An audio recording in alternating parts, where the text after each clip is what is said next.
UTINNI!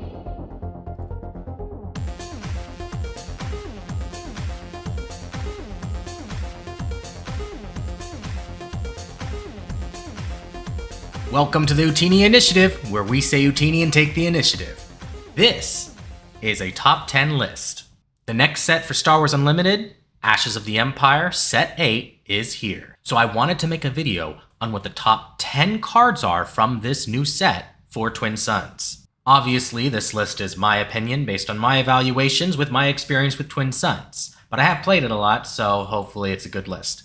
Along with that, it's important to note that this list is not judging their power level in Premiere, the normal format, the 1v1 format for Star Wars Unlimited. This is for Twin Suns, so there might be some surprises in here, and might be some cards that you thought would be on a top 10 list that don't show up here. So let's go to the number 10 card. Get ready for number 10. First up, we have Marok. Now, this card is probably one of the best cards for the 1v1 Premiere format. Some people think that this is actually the best card in Premiere for Set 8. In Twin Suns, it's still a really good card. It made my top 10, but it's not topping the list. So let's take a look at Marok, Mysterious Warrior. He's a 3-cost Vigilance, Aggression, Villainy ground unit with the Force Inquisitor keywords. He's a 2/6 with Sentinel, and the ability text of, while this unit is upgraded, he loses Sentinel and gains Saboteur. Now, Sentinels are very highly valued in Twin Suns. They're in a lot of decks. They're very key cards for blocking damage to your base. So a 3-cost Sentinel with 6 health is incredible. Generally, he's a very overstated unit for his cost. So you're going to be getting more than your expected value when you pay for him. He has very relevant keywords too, with Force and Inquisitor. He's also a card that's great in really any deck that has these colors. Whether you're aggressive or going for the long game, he's still providing you value. One thing that might be a downside in the 1v1 could be a considerable upside in Twin Suns, which is losing Sentinel and gaining Saboteur. That versatility is important, because sometimes you don't need a Sentinel, you just need to get past a Sentinel. So being able to play something like a Constructed Lightsaber, making him a 4/9 Raid 2 Saboteur, that's pretty strong. Or for example, playing the new Darksaber on him, making him a 6/8, that's a leader unit with Saboteur, also very strong. That versatility is key and can allow you to sneak in wins by turning your Sentinel into a threat to other people's bases. Despite all of these positives, the card is just solid. It usually isn't going to do anything spectacular in most of the games you play it. Usually it's going to be an overstated Sentinel that's going to keep some of the damage off of your base, buy you some time, maybe could sneak you a win once in a while. Usually the card's just going to just be good, but not swing the game. And that's why it's down here in number 10, but still a very strong card in both Premiere and Twin Suns. Sit tight for number 9. The number 9 card on this list is one that I don't think a lot of people are going to be expecting, but after looking at the whole set, this was one of the cards that I really thought stood out to me, which was Preparation, a 1-cost upgrade in Cunning that reads, when played, exhaust attached unit, and it also gives +2 attack and +1 health. Why is this in my top 10? This card is not going to see play in Premiere, I don't think, and it's definitely a weird choice to be up here. It's kind of just a weird card in general. But to properly evaluate this card, you really have to know how important the last turn in Twin Suns is. It is so important, and sometimes just having one resource available or like a single credit that can play a card that turns the tide is just so valuable. A lot of those types of small details can just win the game. This card is really cheap exhaust. 1 and Cunning, just to exhaust anything on the board, is really nice. You can attach it to leaders and non-leaders, doesn't care about that. So the card can be played on any unit. Exhausting a unit is not that powerful early on in Twin Suns games, but extremely powerful later on. Especially because a lot of people tend to hold their strongest units back so they can better see what target they should be aiming it at. And also as a deterrent. Exhausting a really strong unit for one can really change the dynamic of the final turn. It's also important to note that usually the threat assessment of the final turn in Twin Suns depends on what players have how many resources readied and how many cards in hand. The player with 10 cards in hand and 10 resources looks way scarier than the player with 2 cards in hand and 1 resource. That's normal for pretty much any card game. So spending your resources early, leaving 1 left over, holding this card in hand, makes you less of a threat to everyone else at the table, but you are still a threat because you have this card that can exhaust whatever you want in a key moment. I also think of this as a very easy slot in aggro Twin Suns decks, which you don't see too often because they're harder to pull off, but a card like this helps a lot because aggro decks are going to want to play more upgrades generally. They want to keep their units on board. They want to keep the momentum going. This is an easy way to get a simple little buff on your unit and fill out a curve. But it also can be a key thing to do in the final turn. And because aggro decks tend to not have a ton of resource availability, it costing just 1 allows for a ton of versatility. So I think that if you're playing an aggressive deck in Twin Suns and you have yellow, which you probably should if you're playing an aggressive deck in Twin Suns, this is an automatic include. I think it is great in an aggressive deck. But I do think it also has some place in some other decks. It just depends. You have to find the card slot. And that's why this is number 9 on my list.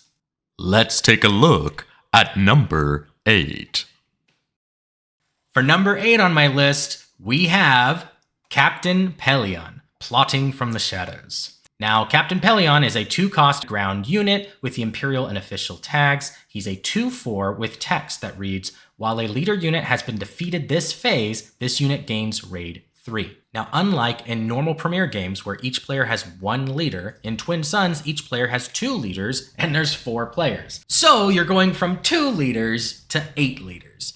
This card has a lot more potential value in Twin Suns because leaders get defeated pretty much every turn once they start flipping in Twin Suns. Depends on the game, but it usually happens quite frequently. So generally, he's going to be a 2/4 with Raid 3 a lot of the time, which means that he's actually a decent card to play later in the game. You can fill out a curve and play like a 4-drop and him on resource 6.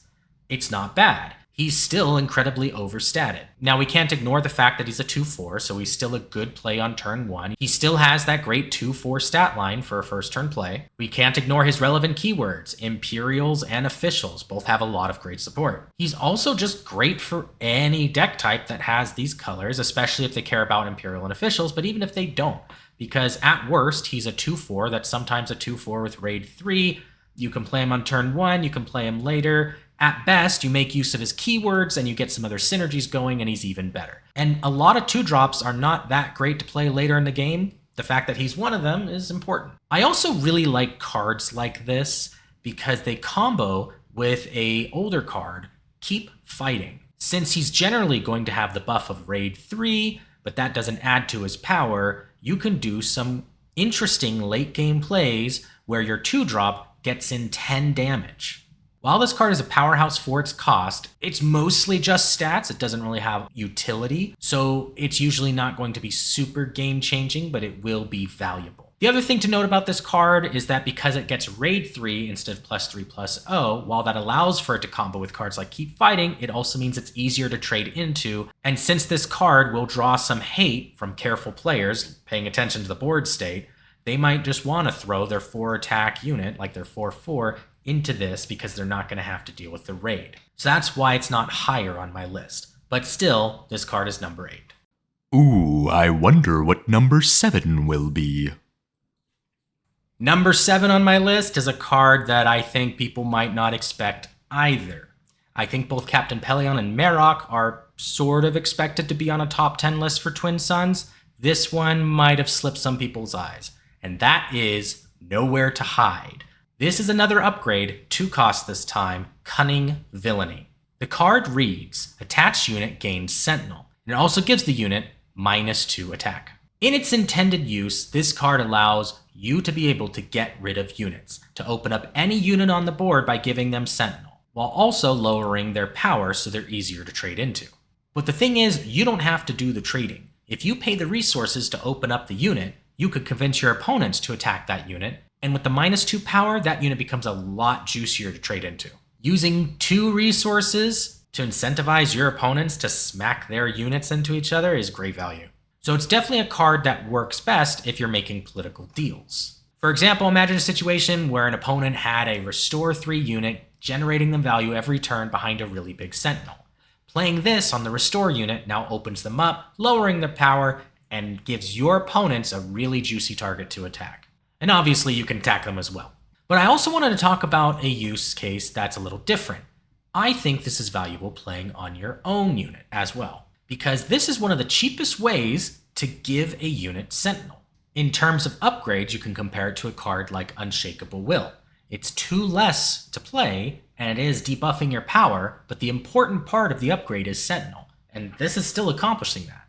Usually the -2 power is going to matter less on, for example, the final round of Twin Suns, which is the most important round.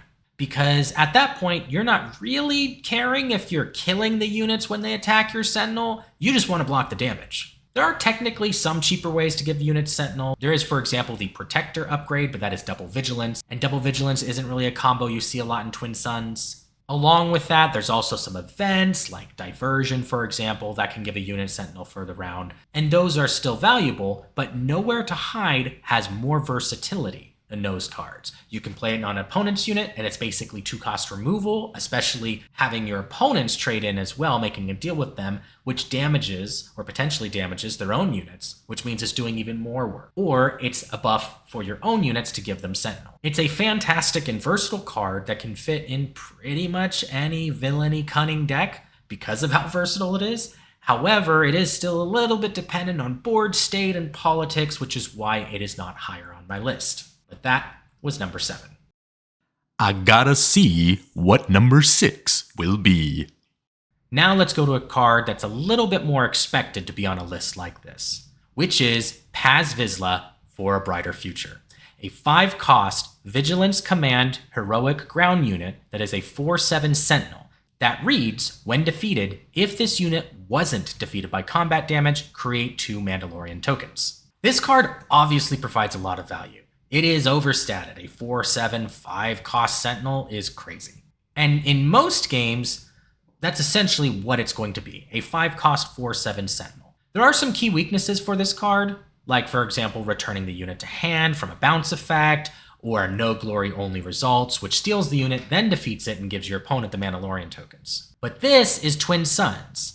No Glory is not a card that you're going to be seeing most games because it's going to be 1 out of 80, and honestly, it's not that commonplace in Twin Suns decks. It, will probably be in some control decks, but it's not very common. Bounce isn't played that much at all because Bounce is just generally worse in Twin Suns. You're usually trading 1 card for 1 card, it's only non-leader, so you're not normally seeing a lot of Bounce in Twin Suns. Because of that, you're almost certainly getting full value out of this card. Whether that full value is being a 4/7 Sentinel that your opponents have to brute force their way through, or taking some defeat by some other means and therefore giving you the Mandalorian tokens. But I also wanted to bring up some other key things about this card. This is a game with 3 opponents where you can make deals. If you have an opponent that has a pinging leader and you have 1 health on this unit, maybe you make a deal with them. Hey, ping my Sentinel, give me the 2 tokens. Or you could have some way to deal a damage to your own unit, and you can go ahead and get those tokens as well. These are not normal plays in Premier. They only open up because of Twin Suns, and that allows this card to be a lot better. It's just more and more value. While this card isn't game-winning, the value you are basically guaranteed from it allows you to stabilize your board and makes it an extremely powerful mid-game play. It's also a card you can throw in more late-game decks or more aggressive decks because it's just a lot of value. Aggressive decks will appreciate the overstated unit, whereas other decks are going to appreciate the overstated Sentinel with the added benefit of maybe getting some tokens out. It's good in any of those decks. And that's why Paz Vizsla is number 6. Ah, ha, ha, ha. Staying alive for number 5. We're now at the top 5 of our list. If you're enjoying this video, if you're enjoying this type of content, if you enjoy Twin Suns, hit the like button, hit subscribe so you can be notified when my videos go live. Now back to the list. We are at top 5. This next card is one that I'm excited for one of my Premier decks, but it's also very exciting in Twin Suns. And that is Elzar Mann, Haunted by a Vision. This is a 6-cost cunning ground unit. He is a 3/7. He says, while you control a force leader, this unit enters play ready. He also says, when played, distribute up to 5 advantage tokens among other friendly units. Then an opponent searches twice that many cards from the top of their deck for an event, reveals it, and draws it. This card really shines in Twin Suns for a lot of reasons. And I'm very excited a card like this exists for Force decks. Now, admittedly, most of the power of this card stems from this unit being able to be guaranteed to enter in ready as long as you have a Force leader. Which, if you have a Force leader and you're in Cunning, you play this card. You play this card in every one of your decks if you have a Force leader and you're Cunning, assuming you're not trying to keep the deck flavorful in some sense.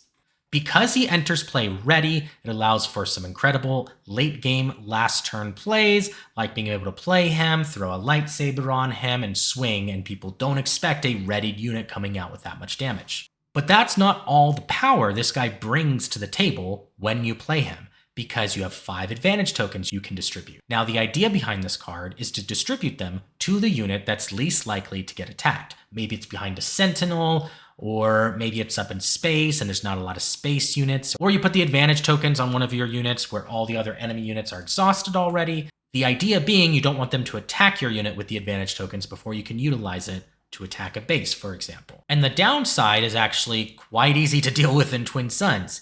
You just choose the player that you think has the least threatening events in their deck, or maybe the player who's taken one of the tokens already, like Blast Initiative or Plan, so they're already out of the round, and you have them search up the event. Because of that, you pretty much always want to be putting 5 advantage tokens out there. I don't really see much of a reason to do less than 5 outside of some niche scenarios. At its minimum, assuming that you can plan this out well, this card should be a surprise 8 power that opponents weren't expecting to be hitting them that turn. But if you combo it with other buffs, or maybe some upgrades like a lightsaber, it's even more. Along with that, being a high toughness unit means that if you did want to upgrade him, but the game didn't end that round, you're still in a good spot with a very strong unit that's going to be very hard to get rid of. There's really not much more to say on this card, and he doesn't really have any weaknesses necessarily. As I said, the downside isn't really that big of a downside. And so if you have a Force leader and you're in Cunning, you probably play this card, and he's going to be very valuable, game winning in a lot of scenarios in the final turn, just extremely, extremely strong. This card could be a contender for being higher on the list, but it isn't because it does require the Force leader, and because the advantage tokens might possibly be wasted if you don't plan it well or some surprise happens and an opponent's able to attack into that unit, getting rid of the power you just put on the field. But Elzar Mann is a very powerful Twin Suns card, deserving of the number 5 spot for sure. I want to see some more. Let's look at number 4. Number 4. This card, I wasn't expecting to put this high up, but over time I just convinced myself. And that is Dr. Pershing, dedicated to research. He's a 2-cost Vigilance ground unit with a 0/4 stat line and the New Republic trait.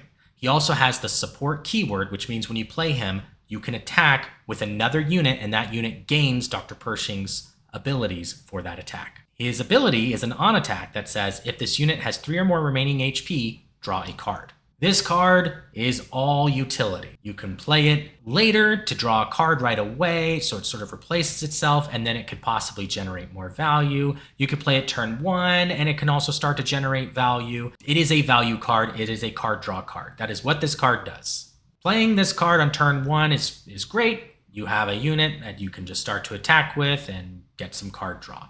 Playing it later is still great because it gets you value right away, and you can keep it on the field and get some more card draw. Having 0 power is actually a good thing for this card because it makes it less threatening. Your opponents might not care about killing it if you're swinging at them for 0 to their base. For some people, watching someone draw cards isn't going to bother them. It's when their stuff starts to get affected that they have a problem. That's how a lot of players' threat assessment works. So this card, being 0 attack, means that it doesn't have as high of a threat to other players generally.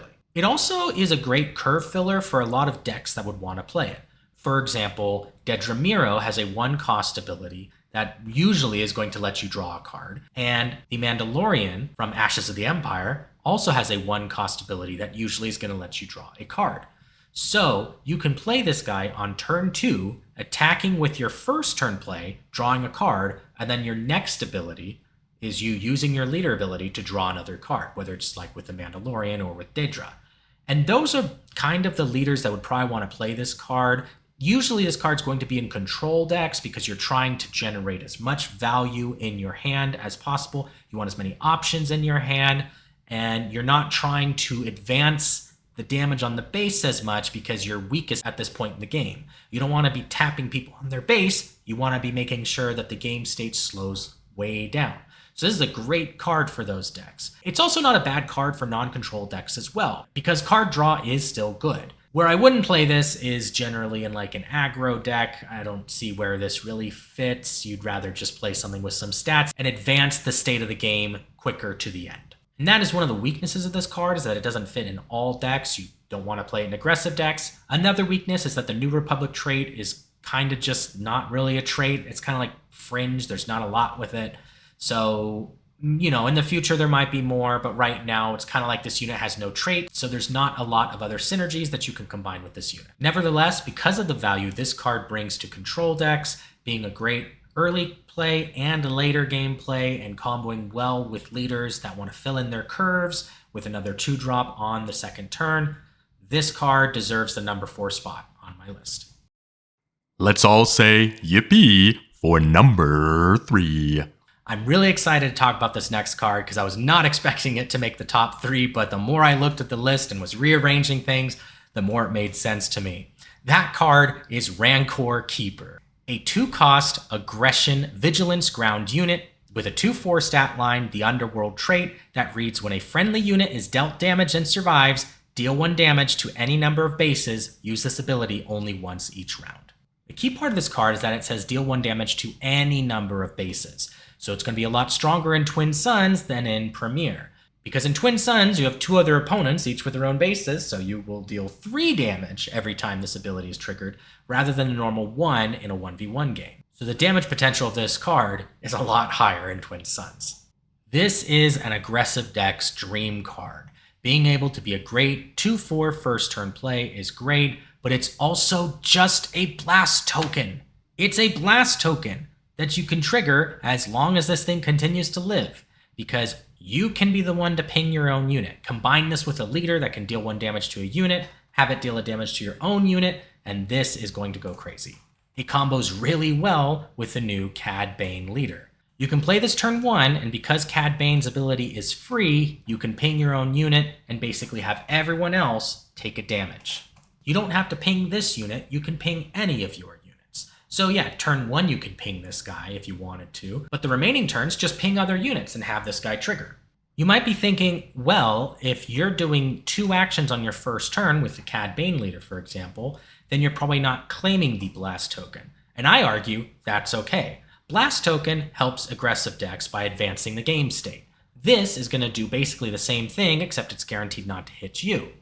And so if another player is claiming Blast, sure, they don't have the damage to their base, but they're still advancing the game state of the other 2 players. If one player just claims Blast more, and because of that, they end up having less damage on their base, just attack them a bit more than the other players. This card is almost like having 2 Blast tokens in the game, regardless if you claim it or not. So this card demanding more actions isn't really that big of a deal. You can also fit them in light side decks. There are some light side leaders that ping as well. I would say as long as they're aggressive or maybe grit focused, this card fits in those decks. So this card fits into any deck that wants to push the game forward, and especially fits in any deck that has grit as a sub-theme or has a pinging leader where you can ping your own units. As long as he fits in those decks' colors, you put him in every time. You're not playing this card in a control deck because it's usually pushing the game state forward too much. This is a 2-drop that you're not wanting to play early on. It's not doing what you want it to do. But in any deck that wants to push the game state forward in these colors, you're going to be playing this card. So Danny Trejo, Rancor Keeper, definitely deserves number 3 on my list. It's now time to view number 2. Number 2. This is a big one because I'm convinced this card was specifically designed for Twin Suns, and it would have been in the Twin Suns precon if it fit the theme at all. But because it didn't, and it fit the theme of this set, it's here. But this is a Twin Suns card. This is not a Premier card, it's a Twin Suns card. You should think of it as a Twin Suns card. And that is the Twins, We Don't Want War. It is a 4-cost command ground unit with the Underworld Hut traits. It is a 2/7 stat line. It says, when played and on attack, you may give a friendly unit Sentinel for this phase. It also says, when another friendly unit is defeated, heal 1 damage from your base. It is really hard to explain how powerful this card is because it just gives you value constantly. It is a high health utility unit. 7 health is crazy for a utility unit on 4 cost. It also does something when you play it, giving Sentinel to a friendly unit, but also continues to generate value because it has that same ability on attack. Because it gives one of your units Sentinel, you can use that Sentinel unit to protect this unit from being attacked. Their effects also synergize with each other. You give your unit Sentinel, it dies, you heal 1 damage from your base. It just works. But the most important thing about this card, and why this card will continue to be a Twin Sun staple, I think for as long as this game is out there, is that even though this card works in basically any command deck that isn't aggressive, it especially works in token decks. And token decks are very popular in Commander and will continue to become more popular in Twin Suns as the game goes longer and they introduce good token leaders. People love having a bunch of battle droids or a bunch of clones or a bunch of Mandalorians or a bunch of spies. They love token units, and this card synergizes really well with token strategies. Imagine, for example, playing this card in a Count Dooku battle droid deck where you have like 9 battle droids out there, and then you can play a card like Bloodsport, killing all your battle droids, damaging or killing, your opponent's ground units, and then healing like 9 damage from your base. That's pretty good. Because it doesn't trigger once per round. The healing just keeps happening. It's crazy. It also makes board sweeps worse against your token decks. People are going to think twice about wanting to play it if they know you're going to heal like 10 damage from your base. So I have a Count Dooku token deck that makes a lot of battle droids and a lot of spy tokens. And this card is immediately going in there. It is incredible. It just adds to the extra healing. Count Dooku already heals your base, and this is going to heal the base even more. It's going to also provide Sentinel. It's just doing so much. This card is incredible in Twin Suns. And I firmly believe this card will stand the test of time. Token decks will play this card pretty much always. Most token strategies live in command, at least in some form. So this card easily slots into them. It's going to be a staple. It will continue to be a staple. If Twin Suns takes off kind of like Commander did, bringing in a bunch of new players, and we have better and better token strategies, this card will go up. This card will see play in all of those decks. Now, will it see play in Premier? Probably not. Probably not. But it is a fantastic card, and it definitely deserves number 2 on my list. We are here at last. It is number 1. The number 1 card is here, and maybe some of you might have guessed it. But at this point, you're probably wondering about some cards that didn't make it on the list. If you end up disagreeing on my list, if you think I left a card out of the top 10 that should have been in the top 10, you can go ahead and put a comment below explaining why. It's possible that the card you're thinking of almost made my top 10, but just wasn't as good in Twin Suns as it was in Premier. And that's sort of a key thing. Some cards are really powerful cards, but they lose power in Twin Suns. Whereas all the cards on my list generally gain power in this new format. Perhaps outside of Marok, he's just a really solid card. It's iffy. He's really good in both, but he might still be better in Premier. This card, though, is a strong Premier card, but it is so strong in Twin Suns. This card is a game changer in Twin Suns, an incredibly strong card. And I'm excited to reveal it to you that card is Poe Dameron, I'll Come Back For You.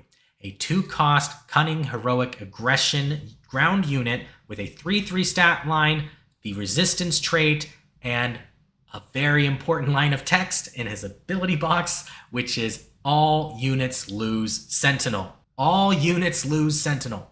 This card is absolutely nuts for Twin Suns. It's incredible. Spectacular. Sentinels are generally highly valued for Twin Suns, as I've talked about before, especially on the later turns where blocking that base damage becomes very key. Sometimes just playing a little cheap, little dinky Sentinel, especially if it's shielded, think like a Village Protectors, can just win somebody the game because it's like, wow, I wasn't expecting to not be able to hit your base, and I have to waste 2 attacks on this unit, and then I can hit your base, and Sometimes that's all it takes. Sentinels are super key, especially on the later turns. This card turns them all off. They're just gone. Sentinels also tend to provide players a sense of security when they play them. I have a Sentinel out. I can't be hurt. Maybe they scan the field looking to see if anybody has Saboteur, and if they don't, they'll feel really safe. But this card, you hold it in your hand, and you realize that those Sentinels are giving them a false sense of security, because you can just change the game in an instant. This card almost single-handedly opens up the game for aggro strategies in these colors. Now, the colors are a little restrictive, but I would say if you're playing a heroic aggro deck, you should be in aggression, you should be in cunning. Whether you're in command or vigilance after that, or whether you do double cunning or double aggression, that's all up in the air. But if you're doing a heroic aggro deck, cunning, aggression, that's probably the way to go. And this is a card that's going to fit in any aggressive strategy. However, this card also has a spot in late game decks. It is very valuable to be able to turn off Sentinels, especially if you're the only one that doesn't have them on the field currently. This is an equalizer. While this card is a 2-cost 3/3, which means it's a very highly statted unit that's great on turn 1 because of those stats, generally you want to avoid playing this turn 1 as much as possible. Really just try not to play it. If you slam it down willy-nilly, then you're probably just going to lose it in some trade that doesn't really matter. And then you're left wondering, why did I waste my Poe Dameron? You may need to play it in aggressive decks if you literally don't have another first turn play. Aggressive decks need to make sure that they keep that ball of stats and that momentum on the field. And so if there's really nothing else you can play, then play the Poe Dameron. But if you aren't in an aggressive deck, then I would not just play this just because it's a 2-cost unit. I would hold it. I would skip your first turn play, even if it's literally the only thing you can do. I would claim Blast or Initiative or Plan or whatever, and I would move on. It's fine. This card's going to bring you way more value later on. Compare Poe Dameron to a card like Spec Force Soldier, a card that I actually think is quite good in Twin Suns, because it has a when played, a unit loses Sentinel for this phase, and it's a 1-cost unit. So this is a valuable little trick you can do at the end that can open somebody up and help you win the game. That's great. That's fantastic. But you pay one more resource and you turn off all Sentinels? You can see why I'm a bit hyped on this card, because I thought Spec Force Soldier was pretty good. Now, this card works best in aggressive decks. As I said, I think it opens up the game for them. Now, it is only one card out of 80, but more cards like this that they make, the better those aggressive strategies become. This card is also best played in decks that don't play a ton of their own Sentinels. You usually have to pay a bit more resources to get that Sentinel keyword. You're usually losing some stats. You're usually, there's some sort of trade-off for that Sentinel keyword. Whereas as an aggressive deck, you're generally wanting to play as much stats as possible with keywords like Overwhelm, for example, to get as much damage on the base, or Saboteur, for example. So being able to have a card that turns Sentinels off, and you're not playing a lot of Sentinels in your deck, maybe you're playing literally no Sentinels in your deck, then this card's never going to be hurting you and pretty much always going to be hurting your opponents. It also allows you to open up opponents for other players' attacks. If you're the only player without Sentinels, you're the juiciest target. So if you play this, you open up other players, then it allows the game state to continue to be advanced. It's just, this card does so much. It changes the dynamic of the game. Another key thing to know about this card is a little quirk with how the rules work. Essentially, you might think of cards like In the Heat of Battle, where it gives all units Sentinel. Let's say Poe Dameron is already on the field. All units lose Sentinel. Then someone else plays In the Heat of Battle, giving all units Sentinel. So you would think in your mind, oh, well, they lost it, but now they gained it, so they have it. But that's not how the rules work. Every unit would still gain the Sentinel, but the subtraction of the Sentinel is the last thing you do. So it still would make every unit lose Sentinel as long as Poe Dameron is in play, even if a card is played after the fact. So like, for example, Diversion we talked about earlier, or Nowhere to Hide. Poe Dameron counters all of those cards. There are two small downsides to Poe Dameron. One is the restrictive color combination. Only being heroic and being in cunning and aggression means that there are going to be some decks that you would love to put this in, but just might not work. Although there is some argument to be made that if you were just going to pay 4 for it, for example, because you're missing one of the aspects, I could actually see that working. Now, would you want to pay 6? Probably not. But 4, I could actually see the argument for that just because of the effect. The other downside is that resistance is his only trait, and it's not a super powerful trait. It has some synergies, not a lot. And the biggest downside is that at the end of the day, he is still a unit that is a 3/3 that can be killed. And because you're making all units lose Sentinel, it means he's still opened up to pushback. And since he's open like that, it means all someone has to do is swing a unit into them, he dies, and then all units get their Sentinel back. So it does require a bit of timing to get the most out of it. But nevertheless, Poe Dameron is a crazy card. There's nothing like him. He's literally the first of his kind. There is no card in the game that makes all units lose Sentinel except for Poe Dameron. And because of that fact, he is at the top of my list. I couldn't really drop him any lower. There was some, I thought maybe the twins might have been number 1, but no, Poe Dameron is number 1 for me. I think he is obviously the best Twin Suns card in Ashes of the Empire. So that is my Twin Suns list for the new set. As I said, if you disagree with my list, I'm sure some of you are wondering where some of the powerful legendaries are. I promise I really thought about this and I really tried to give a good rating, but maybe you think that I just don't know what I'm talking about. Please post in the comments. I'd love to hear your argument. And when you're at your Ashes of the Empire pre-release, or you're doing some of your early drafts, or just opening packs in general, and you see some cards that would have been left in the Dune Seas on Tatooine, and you realize, wow, Premier decks may not like this card, but I see the value now. I see the value in this scrap. I'm going to scavenge it up, and we're going to put it in a Twin Suns deck. That's what this channel is for. It's making you see the value of these cards that don't see as much play in Premier. Think about a card like Preparation that would see basically no play in Premier. Well, if you play Twin Suns, opening up a Hyperfoil Preparation, that's now exciting. That's something that you're happily going to sleeve up. I'm excited for Ashes of the Empire, and I'm going to be looking out for the cards on this list especially. Thank you for watching, and keep an eye out for more Ashes of the Empire content because I want to continue looking at this set for Twin Suns cards. But now I gotta hop in my Sandcrawler and dip out because I got to go to my pre-release. See ya.